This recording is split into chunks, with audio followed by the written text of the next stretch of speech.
Hi guys. इस video में हम डिस्कस करने वाले हैं चैप्टर 4 के बारे में। तो चलिए स्टार्ट करते हैं कि चैप्टर 4 में क्या क्या है।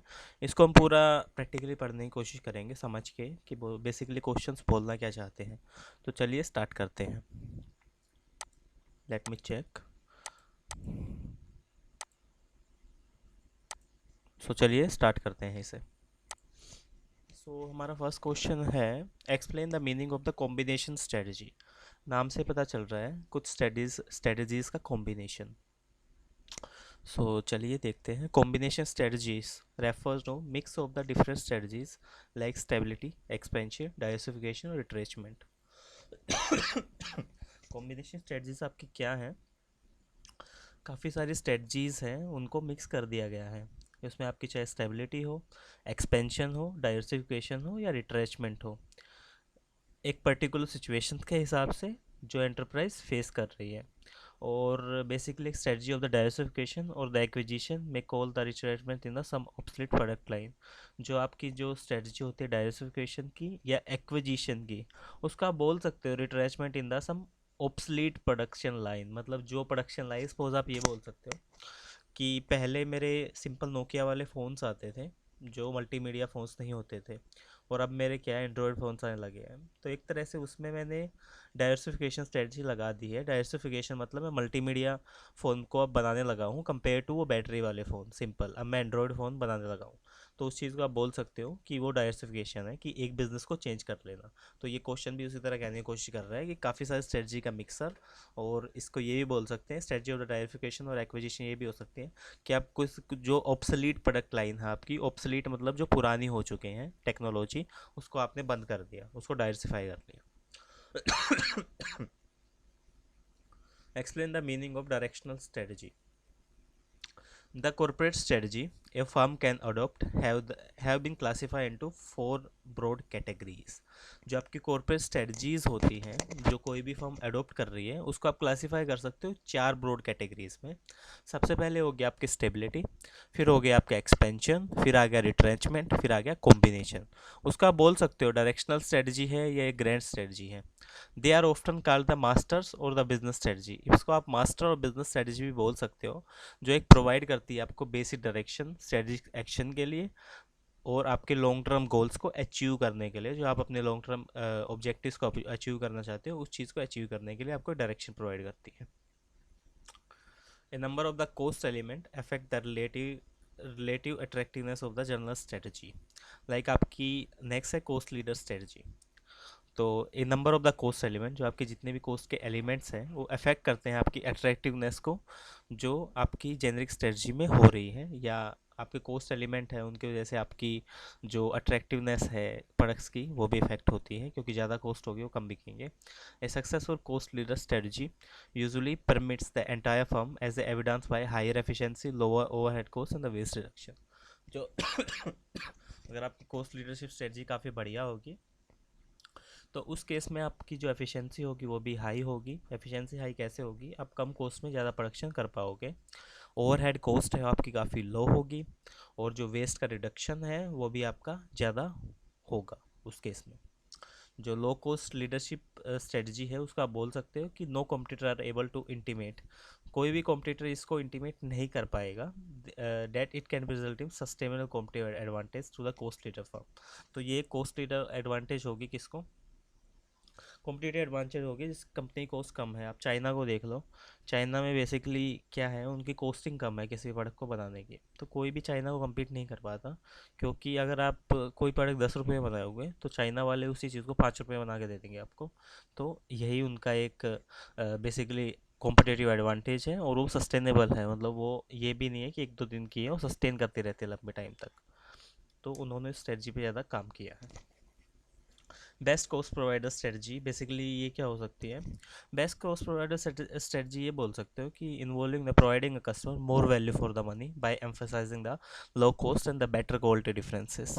बेसिकली आप इस चीज़ को ये बोल सकते हो कि आपको कम कॉस्ट पर एक अच्छा प्रोडक्ट प्रोवाइड किया जा रहा है, तो उसको आप ये बोल रहे हो बेस्ट कॉस्ट प्रोवाइडर स्ट्रेटजी है। कैसे हो सकता है ये डिफरेंट? कैसे किया जाता है ये? एक तो आपको ऑफर कर दिया प्रोडक्ट लो प्राइस पे, जो आपके राइवल ऑफर कर रहे थे उसके कंपैरिजन में। लाइक जियो का और आइडिया का ही ले लो आप। आइडिया आपको एक टाइम पे 198 में 2 GB नेट ऑफर कर रहा था, लेकिन जियो आया, जियो ने 149 में 30 GB दे दिया। तो एक तो ये बेस्ट चीज़ होगी कि आपने राइवल से अपने कम प्राइस में दिया आपने, और charging the similar price as the rival for the product much higher quality. अब आइडिया और एयरटेल के प्लान्स देख लो। बेसिकली आइडिया एयरटेल के प्लान्स देख लो या आप जियो के प्लान देख लो, जो जिसकी इंटरनेट स्पीड काफ़ी ज़्यादा है लेकिन सेम प्राइस ले रहा है। तो उस चीज़ को आप ये भी बोल सकते हो कि वो सेम प्राइस ले रहा है लेकिन क्वालिटी काफ़ी अच्छी प्रोवाइड कर रहा है। तो इस चीज़ को आप बोल सकते हो ये भी बेस्ट कोर्स प्रोवाइडर स्ट्रेटजी है।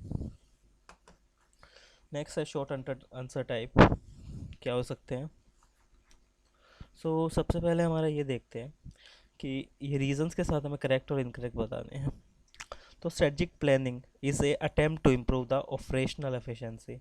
जो आपकी स्ट्रेटजिक प्लानिंग होती है ये आपकी ऑपरेशनल एफिशिएंसी को इम्प्रूव करने के लिए एक अटेम्प्ट है, इससे आपकी ऑपरेशनल की एफिशिएंसी इम्प्रूव होती है।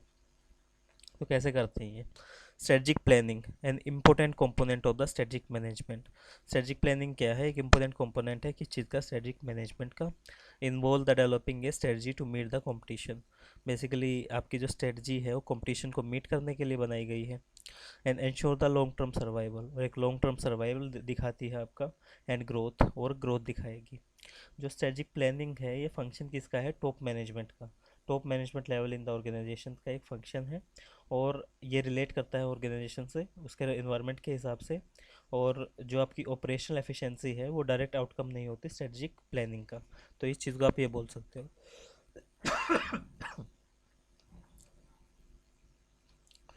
नेक्स्ट हम देखें first steps of the strategy formulation in the strategic management model is to undertake the internal analysis. Basically strategic formulation strategic management में क्या बोल सकते हो कि एक इंटरनल एनालिसिस इसका फर्स्ट पार्ट है। ये इनकरेक्ट है। Identify an organisation existing vision, mission and objective and strategy is the starting point for any strategic management process. Identify करना ऑर्गेनाइजेशन के एग्जिस्टिंग विजन को, मिशन को, ऑब्जेक्टिव को और स्ट्रेटजी को। तो इसको आप बोल सकते हो स्टार्टिंग पॉइंट है किसी भी स्ट्रेटजिक मैनेजमेंट प्रोसेस का। और एक ऑर्गेनाइजेशन है उसके एग्जिस्टिंग सिचुएशन है और कंडीशन है वो डिपेंड करती है काफ़ी सारी स्ट्रेटजीज पर, और ये डिक्टेट करती है particular course of action.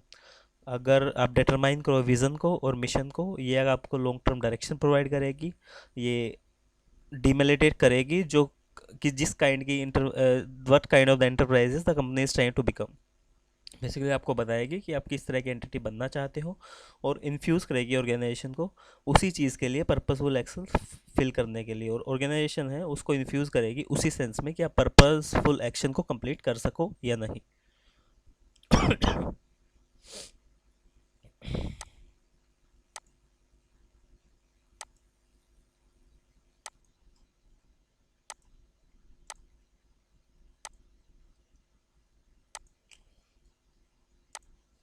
Balance scorecard is a combination of strategy as the marketing objective. Incorrect. Balance scorecard is a combination of the strategic and financial objective. It measures the company performance, requiring the setting both financial and strategic objective and tracking their achievement. Basically balance score card क्या होता है, combination है strategic और financial objective का। ये measure company की performance को, require setting करता है बेसिकली फाइनेंशियल और स्ट्रेटजिक ऑब्जेक्टिव को, और ट्रैकिंग करता है उसके अचीवमेंट को। Unless A company is in the deep financial difficulty it is very survival and is threatened. Basically company अगर काफ़ी सारी फाइनेंशियल डिफिकल्टीज़ में नहीं हो तो उस केस में आप ये सर्वाइवल इज़ अ थ्रेटन हो जाता है काफ़ी, क्योंकि अगर कंपनी फाइनेंशियल डिफिकल्टीज़ में होगी तो सर्वाइव करना भी मुश्किल हो जाएगा। Company manager are well advised to put the more emphasis on achieving the strategy objective. जो कंपनी के मैनेजर्स हैं वे बेसिकली ज़्यादा एडवाइस ये करते हैं कि ज़्यादा एम्फोसाइज डालो किस चीज़ पे, स्ट्रेटजी ऑब्जेक्टिव को अचीव करने में, rather than financial objective. When ever A trade off has been made, जो एक ट्रेड ऑफ किया जा रहा है।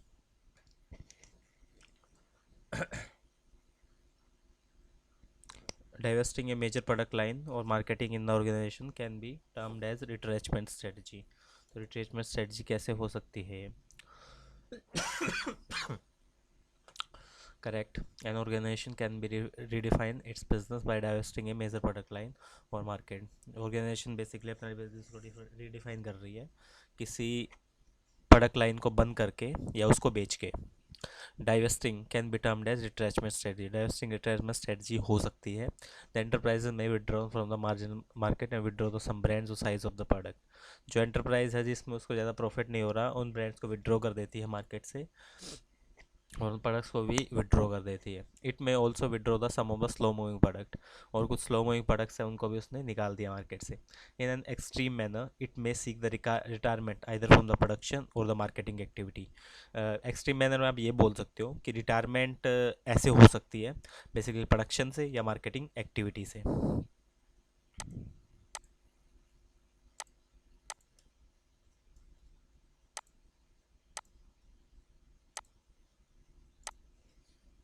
Acquisition is a strategy. Acquisition एक स्ट्रेटजी होती है. An acquisition is a strategy through which one firm buy the controlling or the complete interest in the other firm. Basically acquisition एक स्ट्रेटजी है जिसके थ्रू एक फर्म पूरा पूरा controlling interest by कर लेती है दूसरी फर्म के अंदर.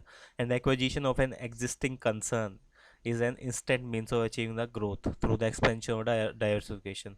बेसिकली एक्विजिशन आप बोल सकते हो एग्जिस्टिंग कंसर्न्स के टाइम पे ये एक इंस्टेंट मीन होता है ग्रोथ अचीव करने का एक्सपेंशन के थ्रू या डाइवर्सिफिकेशन के through. Acquisition strategy should be used when the acquiring firm is able to enhance its economical value.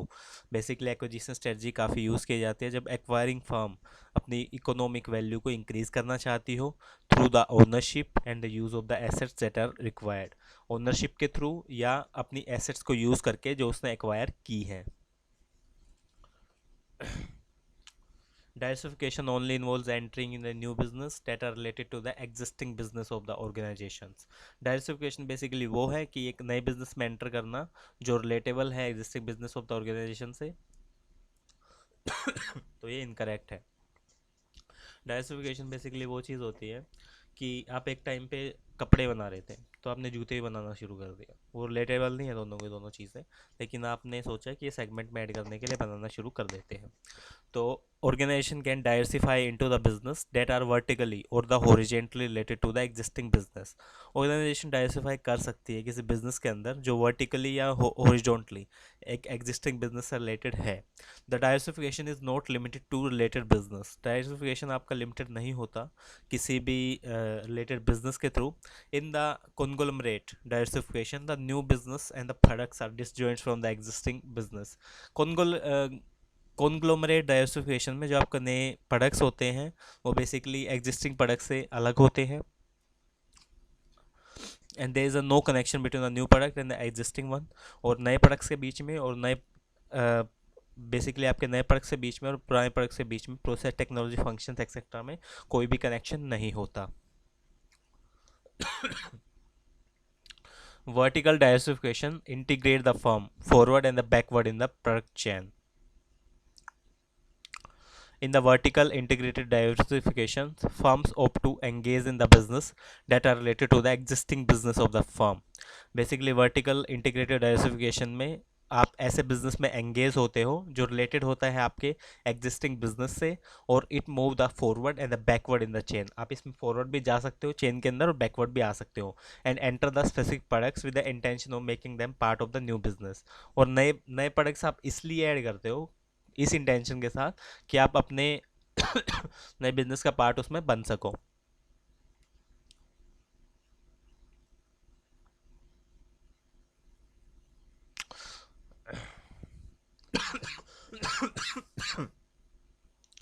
H. Concentric diversification amount to unrelated diversification.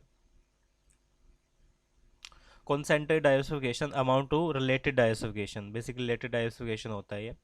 Concentric diversification take place when the products or service added are in the different industry but similar to the existing industry.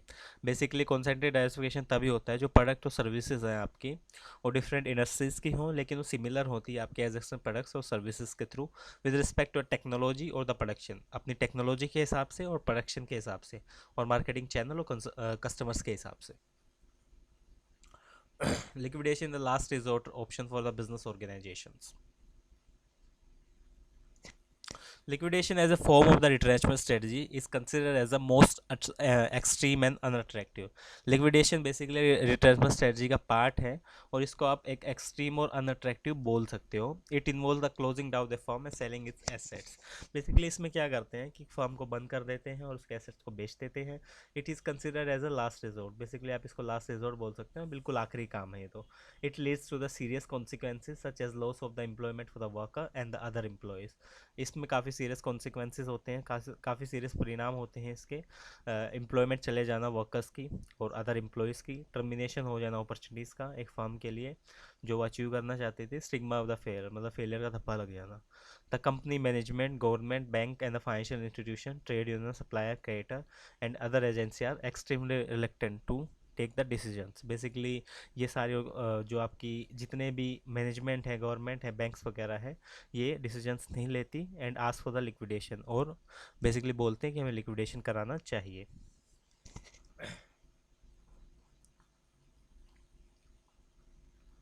Retrenchment implies the downsizing of the business. In the construct of the strategic management, retrenchment implies the giving up the certain products and reducing the level of the business as a compulsive measure to cope up with the certain adverse development on which firm has little control. Basically strategic management में आप retrenchment तभी imply किया जाता है जब हमें कुछ products को given up करना हो और reducing करना level of the business को मतलब reduce करना हो as a compulsive measure to cope up with the certain adverse development. Basically जो आपके एडवर्स डेवलपमेंट हैं उनको कंपनसेट करने के लिए जिनका फर्म पे कंट्रोल है. और डाउन साइजिंग आपकी यही सोच, डाउन साइजिंग है planned elimination of the position और द रोल्स.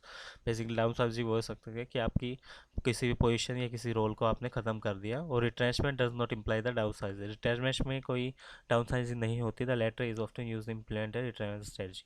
और बेसिकली इम्प्लीमेंट तभी की जाती है रिट्रेंचमेंट स्ट्रेटजी जब आपकी डाउन साइजिंग होती हो.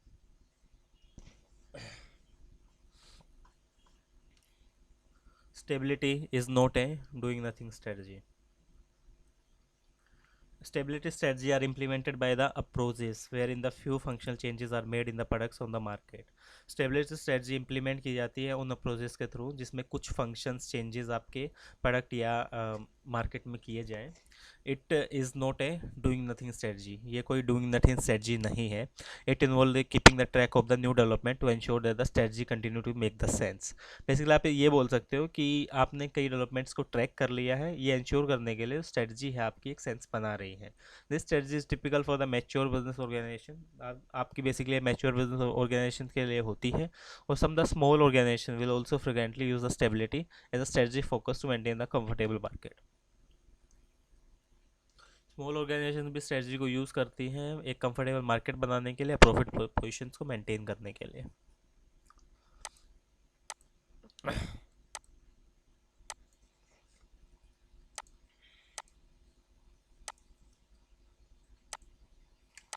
फॉरवर्ड और बैकवर्ड इंटीग्रेशन के बीच में डिफरेंसेस बताओ. फॉरवर्ड और backward integration basically vertical integration का पार्ट है. In the vertical integration firm opt to engage in the business that are vertical related to the existing business of the firm. Firm ऐसे business में आती है जो basically आपका relatable हो existing business से. Firm remains vertically within the same process और एक सेम प्रोसेस में रहती है.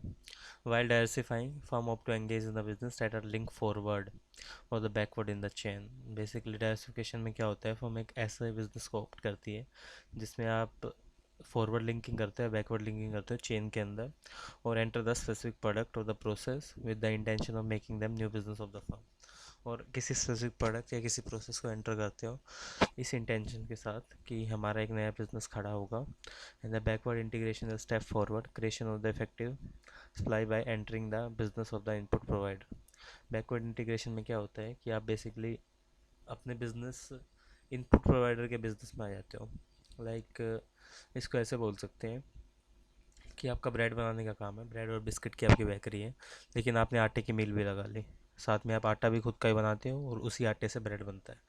तो इस चीज़ को हम बैकवर्ड इंटीग्रेशन बोल सकते हैं.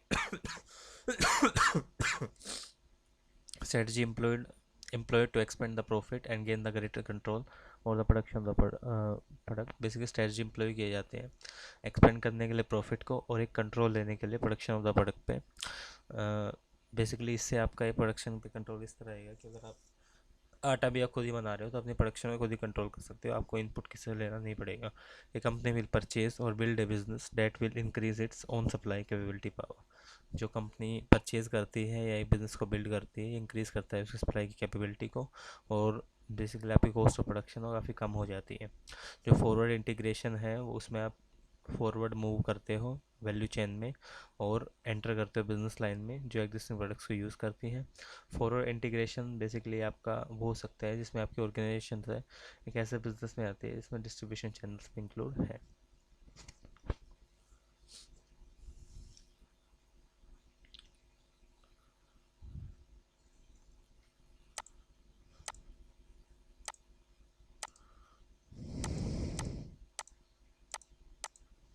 दोस्तों आज की वीडियो के लिए इतना ही, बाकी नेक्स्ट क्वेश्चन अगले वीडियो में कवर करने वाले हैं। अगर आपको वीडियो अच्छा लगा तो आप चैनल सब्सक्राइब कर सकते हैं और वीडियो को लाइक कर सकते हैं। धन्यवाद।